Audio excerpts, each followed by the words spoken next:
क्या आपने ऐसे किस्से सुने हैं जिनमें कोई इंसान अपने शरीर से बाहर निकलकर एक सोल के रूप में घूमकर आया हो और फिर से अपने शरीर में लौट आया हो? क्या आपको ऐसे किस्से सुनना पसंद है? और क्या आप इस तरह की बातों और किस्सों पर यकीन रखते हैं कि आत्मा यानी कि सोल को शरीर से बाहर निकाला जा सकता है और कुछ टाइम बाहर की दुनिया में घूमने के बाद वापस शरीर में लौटाया जा सकता है? वैसे अभी तक तो ऐसे सीन हमने फिल्मों में ही देखे हैं, लेकिन आपको ये जानकर के हैरानी हो सकती है कि बहुत से लोगों का मानना है कि ऐसा वाकई में हो सकता है कि सोने के दौरान या फिर मेडिटेशन के दौरान हमारी आत्मा यानी कि हमारी सोल हमारी बॉडी से बाहर निकल जाए और कुछ देर बाहर घूमने के बाद फिर से हमारी बॉडी में एंटर हो जाए। तो इस प्रोसेस को एस्ट्रल प्रोजेक्शन कहा जाता है और डीप मेडिटेशंस और हिप्नोसिस एस्ट्रल प्रोजेक्शन की ही फॉर्म्स है। अब अगर आपको इस तरह की इन्फॉर्मेशन लेना पसंद है तो आज के इस इंटरेस्टिंग वीडियो को लास्ट तक जरूर देखिएगा। तो चलिए शुरू करते हैं और जानते हैं कि एस्ट्रल प्रोजेक्शन है क्या। एस्ट्रल प्रोजेक्शन एक ऐसी टर्म है जिसका यूज ये बताने के लिए किया जाता है कि सोल या एस्ट्रल बॉडी फिजिकल बॉडी को छोड़कर ट्रैवल करने चली गई है।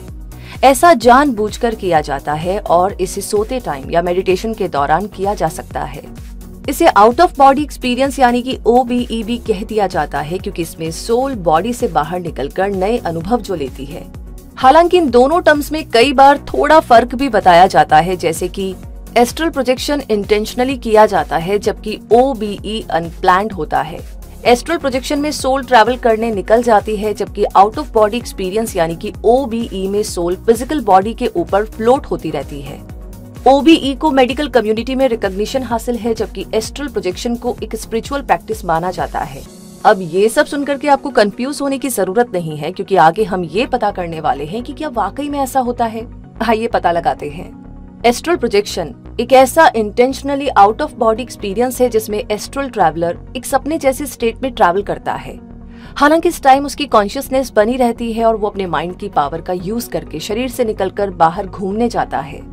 एस्ट्रल प्रोजेक्शन का ये कॉन्सेप्ट आज भले ही आपको एकदम नया और अनोखा लग रहा हो, लेकिन ये टेक्निक तो एंशिएंट टाइम से मौजूद है और बहुत से लोगों ने इसे सेल्फ केयर या सेल्फ हीलिंग के लिए प्रैक्टिस भी किया है।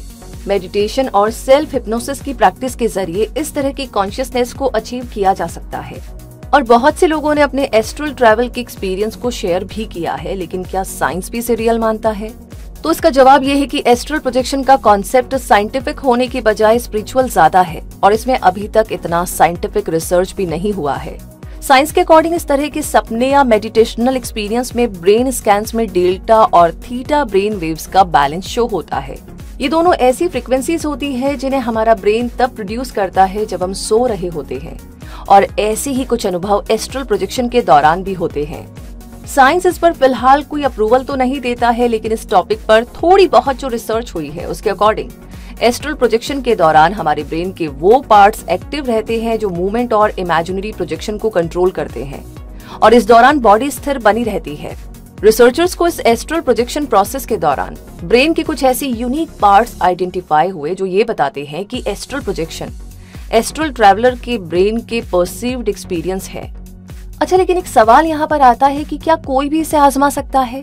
हाँ, बिल्कुल, इसे कोई भी एक्सपीरियंस कर सकता है, लेकिन इसके लिए प्रैक्टिस और पेशेंस की जरूरत होती है। ये प्रोसेस कई दिनों या महीनों का नहीं होता है, बल्कि ये एस्ट्रल स्टेट कुछ घंटों की होती है और ये स्टेट कितनी लंबी हो सकती है इसका कंट्रोल एस्ट्रल ट्रैवलर के पास ही होता है। कई लोगों ने इस तरह का एक्सपीरियंस अपनी इलनेस के दौरान किया तो कई लोग डेथ से पहले ऐसा एक्सपीरियंस करते हैं, लेकिन एस्ट्रल प्रोजेक्शन को प्रैक्टिस से भी पॉसिबल किया जा सकता है और जिन लोगों ने इस तरह के अनुभव लिए हैं वो इसे पूरी तरह रियल ही मानते हैं, जबकि साइंस ने अभी तक इस कॉन्सेप्ट को अपना सपोर्ट नहीं दिया है। तो इतना जान लेने के बाद आइए अब जानते हैं एस्ट्रल प्रोजेक्शन को करने के प्रोसेस के बारे में। आइए इसके मेजर स्टेप्स जानते हैं ताकि आपको इस टेक्निक का अंदाजा हो सके। एस्ट्रल प्रोजेक्शन को ट्राई करने के लिए डीप रिलैक्सेशन की स्टेट जरूरी होती है ताकि बॉडी और माइंड रिलैक्स रह सके। एकदम शांत माहौल में बेड या सोफे पर लेटकर डीप ब्रीदिंग की जाती है और पूरी बॉडी को एकदम रिलैक्स किया जाता है। अपने माइंड को ब्रीदिंग पर फोकस किया जाता है। बॉडी के पूरी तरह रिलैक्स हो जाने के बाद बॉडी और माइंड नींद में चले जाते हैं, लेकिन पूरी तरह से कॉन्शियसनेस को लूज नहीं करना होता है, यानी सोते हुए जागना होता है। इसे हिप्नोटिक स्टेट कहते हैं जो एस्ट्रल प्रोजेक्शन के लिए जरूरी होती है। इस टाइम आंखें बंद रहती है और अपने बॉडी पार्ट्स को बिल्कुल भी मूव नहीं करना होता है, लेकिन माइंड को ऐसा इमेजिन करना होता है कि बॉडी का हर पार्ट मूवमेंट कर रहा है।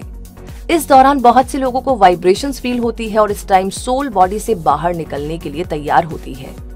अपने माइंड के जरिए सोल को बॉडी से बाहर निकाला जाता है और इस प्रोसेस में इमेजिन किया जाता है कि सोल बॉडी से निकलकर बाहर आ गई है। बॉडी से बाहर आने के बाद सोल उन जगहों पर घूमकर आती है जहां वो जाना चाहती है। ज्यादातर लोगों को ऐसा करने के लिए बहुत प्रैक्टिस की जरूरत होती है, जबकि कुछ लोगों के लिए ऐसा करना उतना ही आसान होता है जितना कि सांस लेना। वैसे बाहर निकलने के बाद भी सोल बॉडी से पूरी तरह अलग नहीं होती है, बल्कि एक इनविजिबल फोर्स से कनेक्टेड रहती है जिसे सिल्वर कॉर्ड कहा जाता है। ये फोर्स सोल को बॉडी में जाने की गाइडेंस देती है और उसके बाद आप पूरी तरह कॉन्शियसनेस में आते जाते हैं और बॉडी के हर पार्ट को फिजिकली मूव करते हैं। ये एक्सपीरियंस लाइफ चेंजिंग बताया जाता है, जिसमें लाइफ को देखने का नजरिया पहले से बहुत ही बेहतर हो जाता है। एस्ट्रल ट्रैवलर को बहुत ही लाइट फील होता है और वो अपने कंफर्ट जोन से बाहर निकलकर दुनिया को देखने का अनुभव एकदम नया और एक्साइटिंग होता है। इस वजह से स्पिरिचुअल प्रैक्टिस की तरफ झुकाव भी बढ़ता है ताकि ऐसे और एक्सपीरियंस गेन किए जा सके।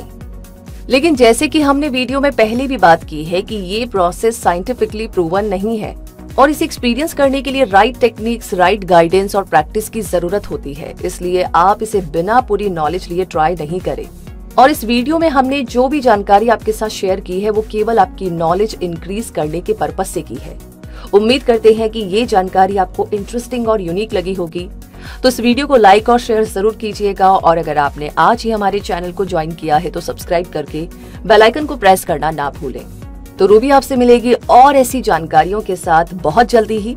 तब तक के लिए कहूंगी धन्यवाद।